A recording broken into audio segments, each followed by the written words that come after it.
My brother-in-law said my tattoo was offensive, so I exposed his gross secret Instagram. My brother-in-law Adam makes a big deal out of how woke he is. He's the kind of guy that will cause a scene at family dinner if you use the word crazy and go on about how it's ableist and offensive. I don't even disagree with him on the big picture stuff, but I think sometimes he takes it too far and it seems performative. But the other day he made me feel really insecure and actually made me kind of spiral for a few days. I have a few tattoos, and I got a new one last week. I have a cat, Squidward, who has an extra toe on each of his paws. It's really cool and rare. I got a tattoo of one of his paw prints with his extra toe. I was psyched about it because Squidward is my main squeeze and now I can have him with me everywhere and show off his cool toes. I showed it to my family at dinner and they all said it was really nice, but Adam did kind of an awkward laugh and said, "Wow, I thought you liked Squidward." I was so confused because obviously I love Squidward, why else would I get a tattoo about him? But then he said, "You got a tattoo making fun of him for being disabled. Don't you think that's kind of offensive?" I laughed at first because I thought he was joking, but it turned out he was dead serious. He said, "How do you think a person with a limb difference is going to feel when they see that tattoo?" Now that I'm looking back on it, it seems kind of ridiculous,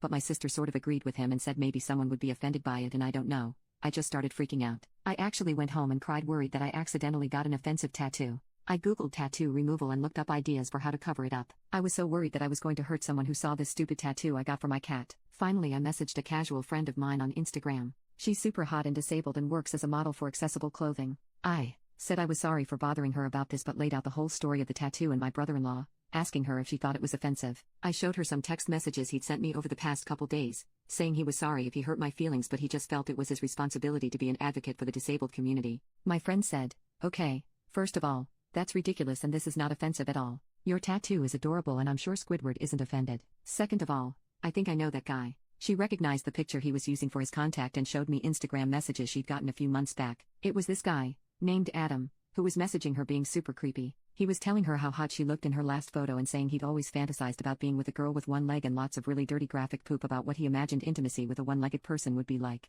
It was a lot. I told her, "Oh my god, that's completely him, and I'm so sorry." She wasn't really fazed by it. She said unfortunately that happens often and she just blocks them and moves on. But I pulled up the account and had a look. Adam had a whole secret Instagram account where he exclusively followed hot disabled girls. I opened up some of their profiles and there were so many creepy comments from him on their recent photos, telling them that he couldn't stop thinking about them and whacking his weenie. Disability advocate my butt. I couldn't believe that this guy had made me feel like he was the freaking high priest of what was and was not offensive to disabled people and made me feel bad about my tattoo when he'd been doing this. I was in total shock. I didn't do anything until our next family dinner, and once he asked me if I'd gotten that tattoo removed yet, I pounced, like a cat. Squidward would be proud. I had printed out screenshots of some of his Instagram comments and the messages he sent my friend, and I passed them around the dinner table without a word. Once everyone realized what they were looking at, there was a huge uproar as everyone freaked out and Adam tried to get the papers back. He tried to deny that it was him, but the way he recognized them instantly and started freaking out made it very clear that wasn't true. He and my sister left dinner right away. I think she was just in shock. I heard from my mom yesterday that she started divorce proceedings.